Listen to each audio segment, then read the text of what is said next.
Hi guys, welcome back to the channel. और ये हमारा पार्ट 3 जो कि फाइनल पार्ट होने वाला है, quantitative aptitude for the HPCL officer all the branches. Already हमने पार्ट 2 तक सॉल्व किया है एंड आई थिंक हमने 23 या 22 क्वेश्चन सॉल्व कर लिया है। ओके, जो रिमेनिंग क्वेश्चन है तो वो हम सॉल्व करने वाले हैं। तो हमने उसके पहले एचपीसीएल, अगर मैं कंप्यूटर साइंस की बात करूं, अगर आप आईएएस ऑफिसर वाला एग्जाम लिख रहे हैं तो HPCL why it is not working. हमने एच पी सी एल हमने H P C L officer C S C वाला हमने कोर सब्जेक्ट का सोल्यूशन भी देखा था, ऑल 85 क्वेश्चंस का। उसके बाद हम क्वांट स्टार्ट कर रहे हैं। क्वांट तो हर ब्रांच में कॉमन होता है, सभी ब्रांचेस में, इसलिए सभी ब्रांचेस के, ऑल ब्रांचेस के लोग देख सकते हैं इन सोल्यूशंस को और सोल्यूशन समझ सकते हैं। अगर आपको इस तरह का क्वेश्चन आता है तो एग्जाम में सॉल्व कर सकते हैं। ओके, उसके बाद हम रीजनिंग करने की कोशिश करेंगे because we don't have that much time. अब टाइम नहीं बचा क्योंकि 3 मई को एग्जाम है। अगर आपको लगता है कि आपको और बहुत सारे ऐसे क्वेश्चन चाहिए प्रैक्टिस करने के लिए, there are 2 kind of practice series provided by us, जिसका लिंक आपको डिस्क्रिप्शन में मिलेगा। पहली तो वो है जो एचपीसीएल, अगर आप कंप्यूटर साइंस के लिए अपेयर कर रहे हैं तो एचपीसीएल के full all India mock test जो कि 7 full all India mock test हैं, आप अटेम्प्ट कर सकते हैं। दूसरा, अगर आपको क्वांट रीजनिंग और जो इंग्लिश वाला पार्ट चाहिए वो ऑल ब्रांचेस के लिए अलग से है। तो अगर आप सीएसई के हैं you have to take this practice course, and अगर आप अन्य ब्रांचेस के हैं you have to take this practice course. क्योंकि यहाँ पे 85 क्वेश्चन ही होंगे तीनों को मिला के, English plus reasoning plus quant. और हमें पता है कि जो हमारा कोर सब्जेक्ट होता है वो 85 का था, टोटल 170 का पेपर होता है। यहाँ पे ऑल इंडिया मॉक टेस्ट पूरा होगा। तो आपको डिस्क्रिप्शन में और एंड पिन कमेंट दोनों जगह लिंक मिल जाएगी, इसकी आप एनरोल करके प्रैक्टिस कर सकते हैं। यहाँ पे आपको 1000+ क्वेश्चंस मिलेंगे, यहाँ पे 500+ प्रैक्टिस क्वेश्चन मिलने वाले हैं। Okay, now this is the common to all the branches. Now चलते हैं, अब क्वेश्चन सॉल्व करते हैं। ऑलरेडी पार्ट 2 तक हमने सॉल्व कर लिया था, तो हम पार्ट 3 सॉल्व करेंगे, इसलिए let's go to the questions. I think जो हमने सॉल्व नहीं किए हैं उनमें चलते हैं। Okay, so I have to scroll down it, let scroll down it and yeah, this question we have solved. Okay, this also we have solved. This one we need to solve. Start with this. Okay, also we have this solved this one. Okay, question number 24 से solve करना है। ये वाला question हमारा नहीं solve है, ठीक है। सो क्वेश्चन बोल रहा है, अच्छे से पढ़ते हैं question. Find the positive square root of the expression 14 + 6√5। Okay, 14 + 6√5 का हमें पॉजिटिव यहाँ पे क्या बताना है, रूट स्क्वायर बताना है। अगर मैं 9 की बात करूँ तो 9 के जो स्क्वायर रूट होंगे वो क्या क्या हो सकते हैं, -3 एंड 3 बोथ हो सकता है। क्योंकि -3 का अगर स्क्वायर करोगे तो कितना आएगा, यही आएगा, ठीक है। तो यहाँ पे 9 के जो रूट्स आ रहे हैं -3 एंड +3 आ रहे हैं, तो हमें पॉजिटिव वाला बताना, दैट इज 3। सेम चीज हमें यहाँ भी बतानी है, तो देखो ये क्वेश्चन तो आप सॉल्व कर सकते हैं ऑप्शन से। ये क्वेश्चन आप सॉल्व करते हैं ऑप्शन से, जो ऑप्शन दिए हैं उनका क्या कर दो, स्क्वायर कर दो। भाई मैं बोलता हूँ अगर कि मेरा जो 5 है, 25 का अगर मैं बोलूँ रूट जो है वो कितना है, 5 है। तो अगर मैं 5 का स्क्वायर करता हूँ तो मुझे 25 मिल जाएगा। तो जो रूट होते हैं अगर उसका स्क्वायर करोगे तो हमें आंसर मिल जाएगा। तो पहला मेथड तो ये है कि सिंपल आप क्या कर दो, स्क्वायर कर दो। तो मैं सिंपल स्क्वायर करके आपको बताता हूँ। देखो यहाँ पे, पहली बात तो √5 लिखा हुआ था, ठीक है। दिमाग ये लगाओ कि √5 लिखा हुआ है मतलब √5 वाले ही आंसर होने वाले हैं यहाँ पे मोस्टली। तो आप √5 वाले ऑप्शन ट्राई मार लो। चलो मैं पीछे से ट्राई करता हूँ, ऑप्शन नंबर 4 ट्राई मारता हूँ। सो 3 - √5 लिखा हुआ है, इसका स्क्वायर करें डायरेक्ट। 3 - √5 का होल स्क्वायर करोगे, a - b स्क्वायर क्या होता है, a - b का होल स्क्वायर, a स्क्वायर 3 का स्क्वायर प्लस b स्क्वायर √5 -√5 का स्क्वायर माइनस का 2 × 3 × √5 -2ab। ये हो जाएगा 9 + 5 माइनस का 6√5, हो जाएगा 14 - 6√5। देखो 14 - 6√5 आ रहा, मतलब ये इसका रूट नहीं है, गलत हो गया। समझे बात को। चलो 5 वाला ये है, इसका कर लो। 3 + √5 का होल स्क्वायर किया हमने तो आंसर आएगा 3 स्क्वायर प्लस √5 का whole square plus 2 × 3 × √5, that is what, 9 + 5 + 6√5, that is 14 + 6√5। So answer is what, 3। तो सिंपल जो ऑप्शन है उसका क्या करो, स्क्वायर निकाल लो, आपका आंसर आ जाएगा। Got the answer I think. Okay, अब सिंपल तरीका ये है, अगर आपको मान लो किसी एग्जाम में अगर आपको वो नहीं दिया होता, आपको अगर ऑप्शन नहीं दिया होता तो आप क्या करो, आप दिमाग लगाओ। 14 + 6√5 लिखा हुआ है, तो आपको इसको ना A square plus B square plus 2ab के फॉर्म में तोड़ना है। ये एक्चुअली में ऐसा लिखा हुआ है, तो आप दिमाग लगाओ यहाँ पे। मैं इसको क्या कैसे लिख सकता हूँ, इस 14 को क्या क्या लिख सकता हूँ? एक तो मैं अंडर रूट 13 का स्क्वायर लिख सकता हूँ प्लस 1 का स्क्वायर लिख सकता हूँ, बट ऐसा कुछ ऑप्शन में मैच नहीं हो रहा। तो मैं अगर दिमाग लगाऊँ तो मैं इसको ऐसा लिख सकता हूँ।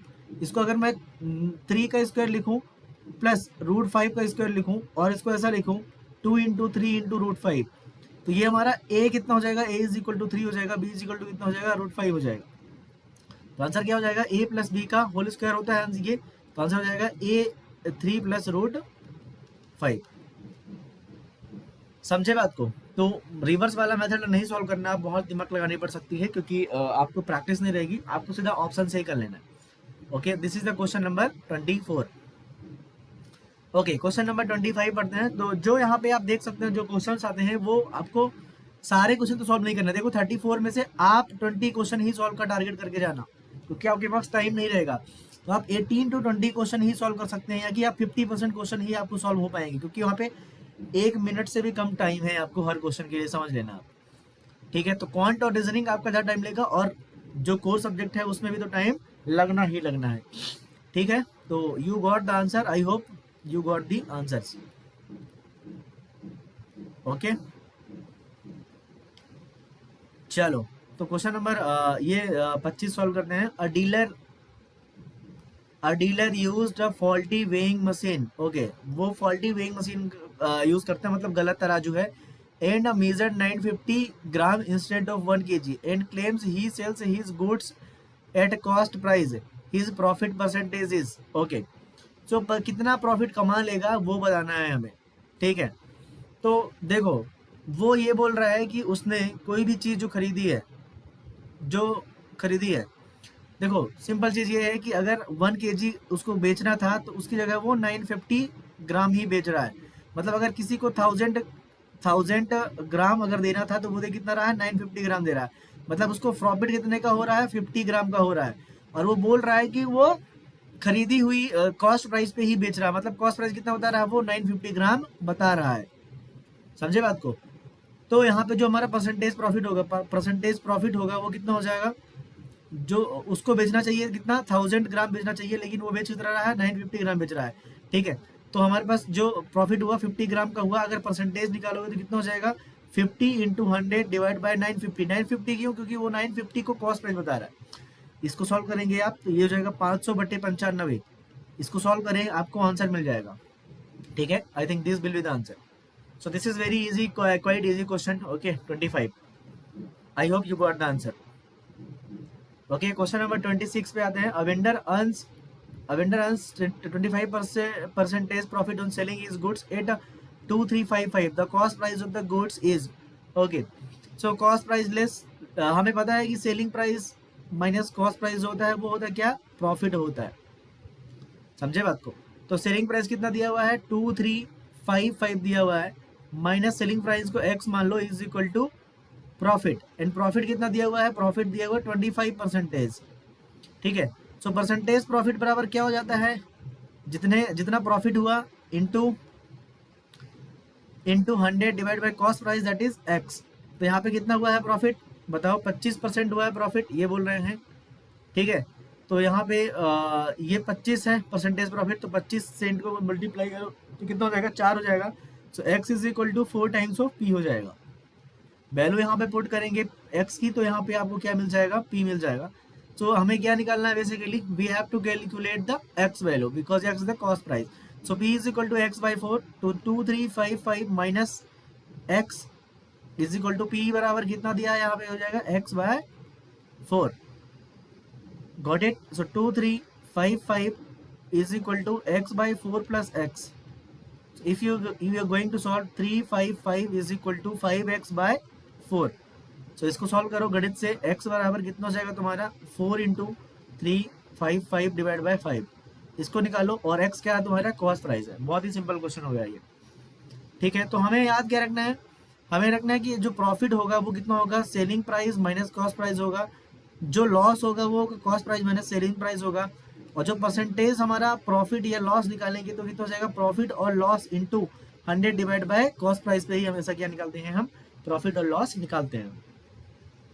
ठीक है, क्वेश्चन नंबर 26 बहुत ईजी। यहाँ पे देखो परसेंटेज, और यहाँ पे परसेंटेज का ही पूरा ज़्यादा गेम हो रहा है, परसेंटेज और प्रॉफिट लॉस का ही गेम हो रहा है। Okay okay, so question number 27 पे आते हैं। एस इनकम इज 2/5 ऑफ बीस इनकम। सो लेट्स सी कि ए का इनकम जो हमारा है वो एक्स हो गया, ठीक है, और बी का इनकम जो हमारा कितना हो गया, वो हो गया बाई हो गया। So there is a relation given. Okay, either you can assume like this और यू कैन जस्ट से कि ए, हाँ ऐसे मान लेते हैं, एस इनकम इज 2/5 होगा बीस इनकम, तो x is equal to 2/5 of by दिया हुआ है, तो यहाँ पे एक्स और वाई में रिलेशन आ गया, 5x is equal to 2y। The expenditure of A is 80% of expenditure, the expenditure of A is 50% of B's expenditure, and the income of B is RS 48250। Okay, so they have directly given the value of the buy, that is a 4825। समझे बात को? Simple, इन्होंने 4825 दी हुई है, तो यहाँ पे जो ए की इनकम हो जाएगी वो कितनी हो जाएगी, ए की एक्स इंटू ए की इनकम क्या है हमारी, एक्स है, तो हमारे पास जो एक्स की वैल्यू हो जाएगी, इनकम सीधा निकाल सकते हैं हम। देख लो यहाँ पे दिया हुआ है the expenditure of A is 50% of B's expenditure. Okay, expenditure वाली लाइन को अभी छोड़ो, अभी यहाँ पे दिया हुआ है income of B is this, तो एक्स की वैल्यू हमारी जो हो जाएगी 2/5, बाई की वैल्यू दी हुई है इंटू 48250, और यहाँ पे बाई दिया हुआ है, बी की इनकम वो कितना दिया हुआ है 48250। इसको गणित से कैलकुलेट कर लो, 2 इंटू 5 9 जा 45, 3 5 6 जा 550, x इज इक्वल टू 20039, 19,300 ही आएगा आई थिंक। ओके, और बाई की जो इनकम है 48250 है, ये निकाल लिया। आप बोलते हैं the expenditure of A is 50% of the expenditure of B's expenditure. Okay, so let's expenditure of A is X E, and उसका एक्सपेंडिचर मान लेते हैं बाई ई है, और एक्सपेंडिचर को ई ए ई बी मान सकते हैं हम। ओके, गिवन दैट कि ई A and E B, so E ए और ई बी में जो रिलेशन दिया हुआ है वो देख लो क्या दिया हुआ है, expenditure of A is 50% of the expenditure of B, so E A is equal to 50% of E B. If you are going to calculate this, जो मैंने ऑफ वाला बताया था, E A is equal to 50 into E B by 100, so E A is equal to E B by 2, this is the given. हमने ये भी क्या माना है, expenditure of A and B. Okay, and expenditure is 25, okay, the income of B is this and the expenditure is 28% of the income of A। okay, so B का जो expenditure है यहाँ पे, so EB is given 28% of income of A, that is a X। so यहाँ पे EB is equal to 28 into 100, 28 into 19300 divide by 100। यहाँ से आप EB निकाल पाएंगे, एक्सपेंडिचर निकाल लेंगे, तो जीरो से जीरो यहाँ पे डिवाइड, यहाँ से क्या हो गया, कट गया जीरो से जीरो। अब ई बी यहाँ पे जो आएगा आपका आंसर वो कितना हो जाएगा, 280 इंटू 193। इसको हम आगे नहीं सॉल्व करते हैं, अभी यहीं पे रुकते हैं, ठीक है। चलो क्या बोल रहा है question, then saving of A is, saving of A is, so saving हो जाएगा इनकम एक्स माइनस एक्सपेंडिचर, तो यहाँ पे हमारे पास जो सेविंग आएगा 19300 minus E A, E A is what, E B by 2, E B is what 28 into 193 divide by 2। बात को समझा होगा आपने, I hope you got it. Okay, so यहाँ से 193 पूरा कॉमन ले सकते हैं पूरे से, तो ये हो जाएगा 100 माइनस 28 बाय 2, तो तुम्हारा हो जाएगा 14। देखो मैंने इसीलिए यहाँ पे मल्टीप्लाई नहीं किया था क्योंकि मैं दिमाग लगा लिया था। 193 ये हो जाएगा 100 इंटू 14 में से अगर करोगे तो कितना हो जाएगा 86। यहाँ पे इसको मल्टीप्लाई करो, आपका आंसर आ जाएगा, ठीक है।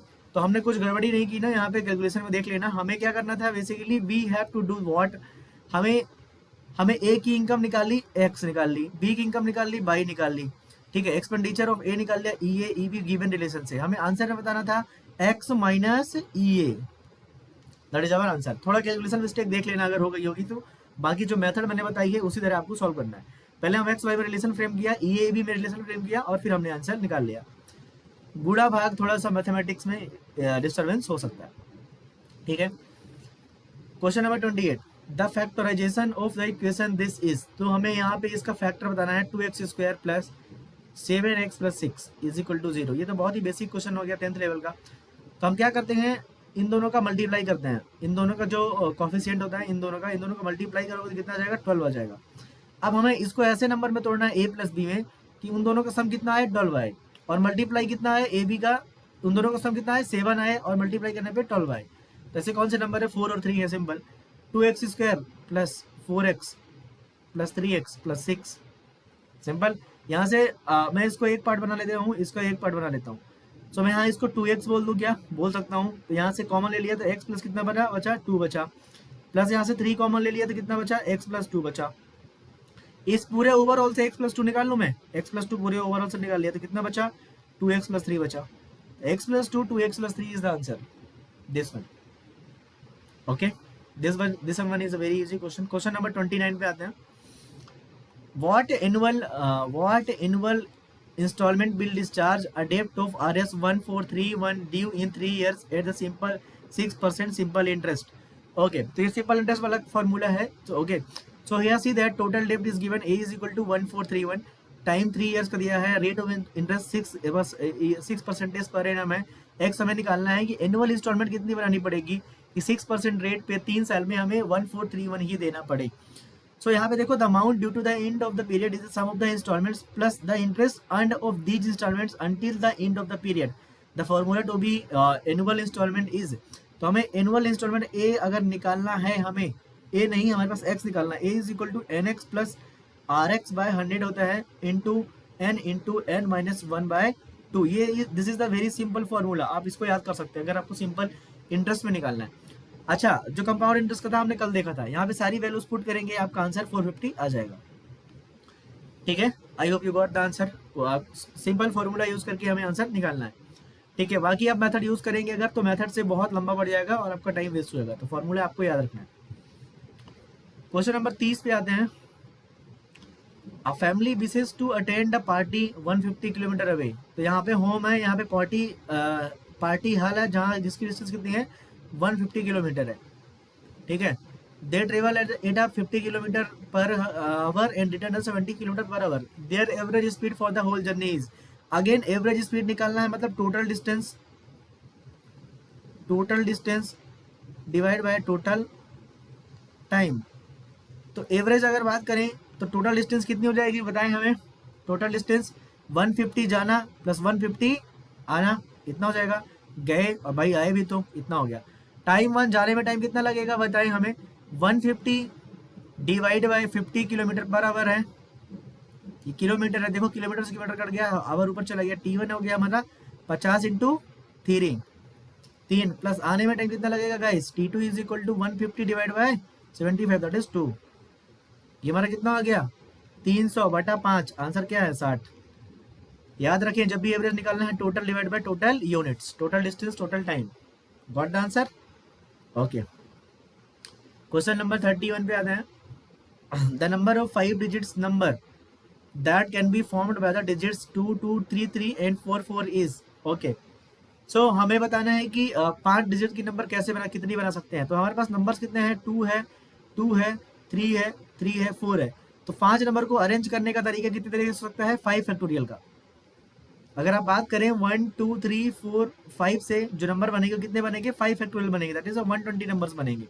ठीक है, बट यहाँ पे देखो ये नंबर्स कुछ क्या है, रिपीटेड है। जो रिपीटेड होते हैं फॉर्मुलेशन के फॉर्मूले से उनका डिवाइड कर दो फैक्टोरियल के थ्रू, तो हो जाएगा 120 डिवाइड बाय 2 इंटू 2, तो 120/4 दैट इज 30 आंसर। बहुत सिंपल क्वेश्चन फैक्टोरियल और परमुटेशन का।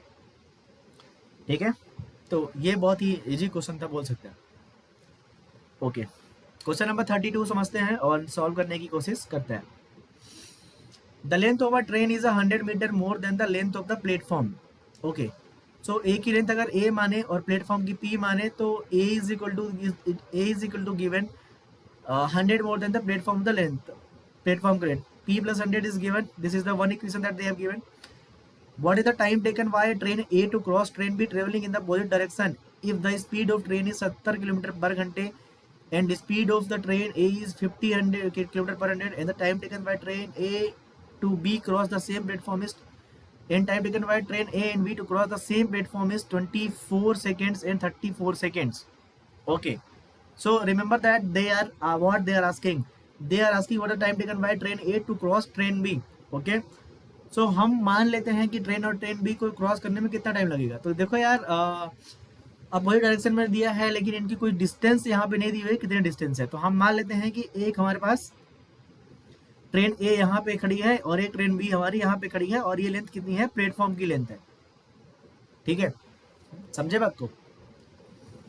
तो यहाँ पे आप अगर एक चीज़ और नोटिस करना चाहें आप, तो आप एक चीज़ और निकाल सकते हैं। यहाँ पे जो क्वेश्चन में दिया हुआ है कि that if the speed of train B is 100 km per second and the speed of train A is 50 km and the time taken by train A and B to cross the same platform is 24 seconds and 30 seconds is, तो हम यहाँ से train की length बता सकते हैं। कैसे? क्योंकि देखो यहाँ पे जो ए होगा ट्रेन और बी होगा, ठीक है, इसका लेंथ प्लेटफॉर्म का हमने पी माना, हमने इसका लेंथ मान लिया एक्स है, समझना बात को, और इसका लेंथ हमने क्या मान लिया, बाय है। ठीक है, सो जो टोटल डिस्टेंस ट्रेवल करेगी ट्रेन बी करेगी वो कितना करेगी, पी प्लस बाय करेगी। तो P plus by distance travel करेगी कितने समय में। तो हमें एक चीज और पता है जो हमारा, आप समझ रहे हैं क्या मैं बोल रहा हूँ। यहाँ पे बी जो क्रॉस करेगा, बी एक ट्रेन है उसका लेंथ हमने मान लिया बाय है, ठीक है, प्लेटफॉर्म का लेंथ पी है, और ये जो इसका ट्रेन है इसका लेंथ हमने क्या मान लिया एक्स। अब अगर ये ट्रेन ए को पूरा क्रॉस करना है इस प्लेटफॉर्म को, तो यहाँ से जाके ये वाला कॉर्नर यहाँ निकलना चाहिए। मतलब जो डिस्टेंस ट्रेवल करेगा ए, वो कितना करेगा, पी प्लस एक्स करेगा, और ये कितना करेगा गाइस, पी प्लस बाय करेगा, समझे। और हमने यहाँ पे इसको हमने अगर एक्स मान रखा है तो हमें यहाँ पे ए नहीं लिखना चाहिए, हमको यहाँ पे एक्स लिख देना चाहिए। ठीक है, चलो अब क्वेश्चन में आते हैं। अब असली गेम चालू होने वाला है, यहाँ पे दिमाग लगाएंगे। ठीक है, तो to cross what is the time taken by train A to train B cross train B traveling in the opposite direction if the speed of train is 100 km and the speed of train E is 50 km। Okay, so A की speed दी हुई है, speed of A दी हुई है, वो कितनी दी हुई है guys, बताएं। Speed of A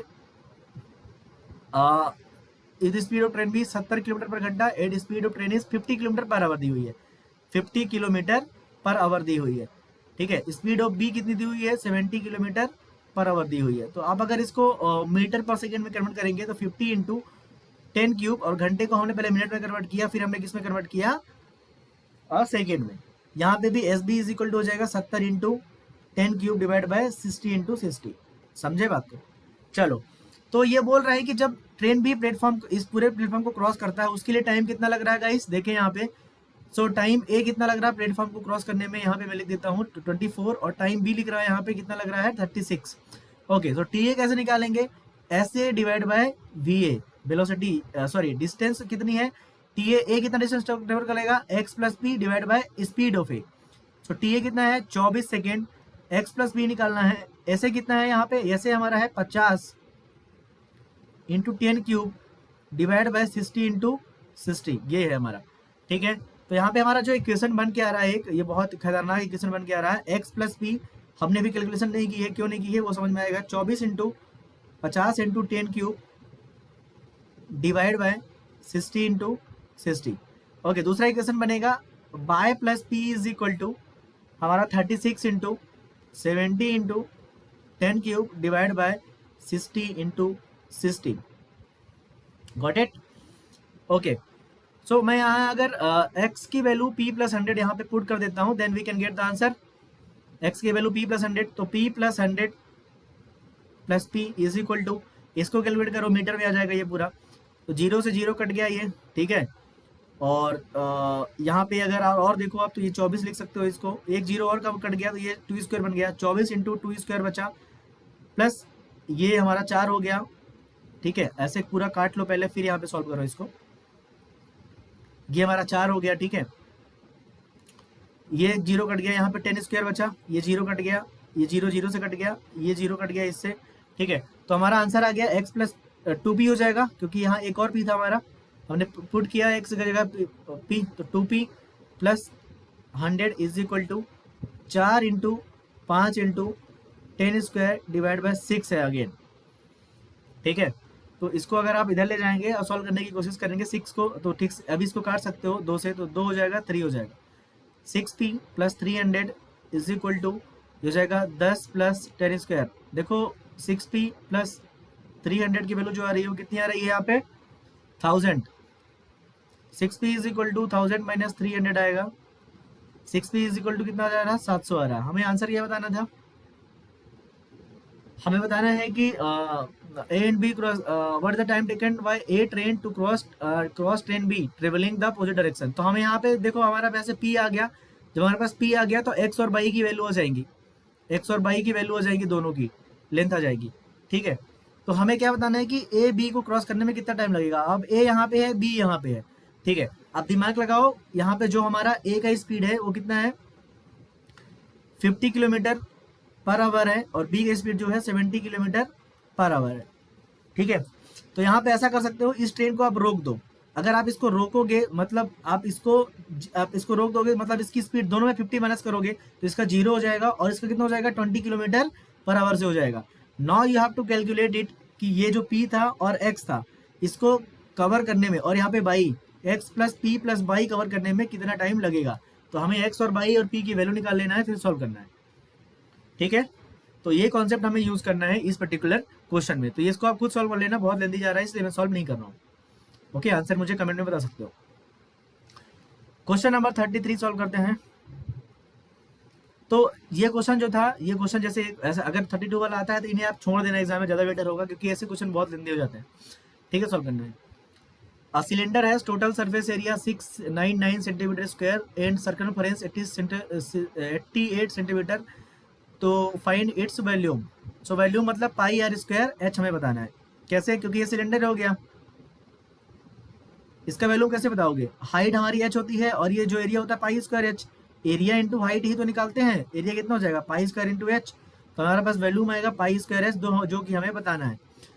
total surface area हो जाता है 2 pi R H plus 2 pi R square, या कितना दिया हुआ है 6996, ठीक है। सरकमफ्रेंस मतलब 2 पाई आर दी हुई है, कितनी 2 पाई आर दिया हुआ है 88। तो इसको अगर आप सॉल्व करो तो 2 पाई आर कॉमन ले सकते हो यहाँ से, यहाँ हो जाएगा तुम्हारा एच प्लस यहाँ पे आर हो जाएगा जो कि 6996 हो जाएगा। यहाँ पे आप इसको 88 पुट कर दो, यहाँ पे एच प्लस आर हो जाएगा, और यहाँ पे 6996 हो जाएगा। यहाँ से आर निकालो, यहाँ पुट करो एच आ जाएगा, यहाँ से आर और एच पुट करो वी आ जाएगा। सिंपल कैलकुलेशन, ठीक है। क्वेश्चन नंबर 34 पे आते हैं। बहुत सिंपल फॉर्मूला बेस्ड क्वेश्चन था वो।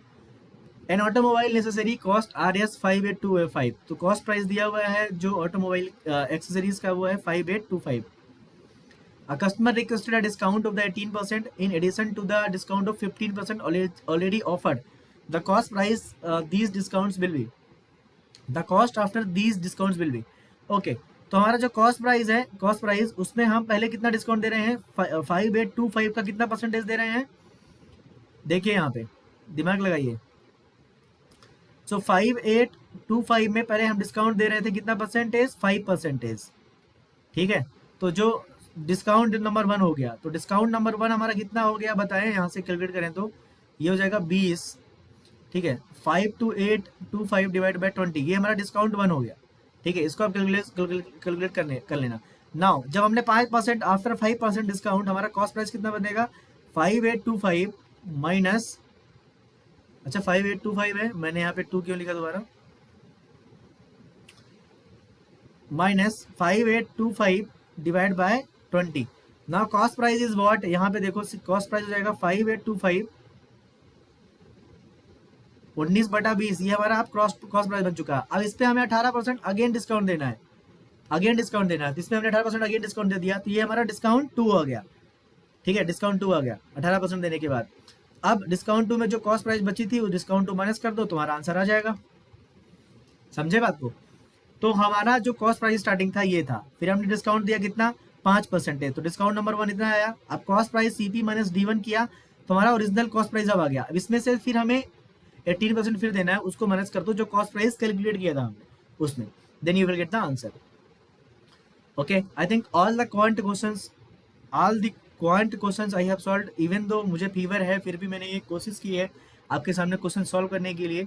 Last night I was not able to sleep, then I was making some questions for you, rectifying the doubts. Okay, so HPCL के practice questions अगर चाहिए you can take that practice series, and all the best, and कोई भी doubt हो you can comment.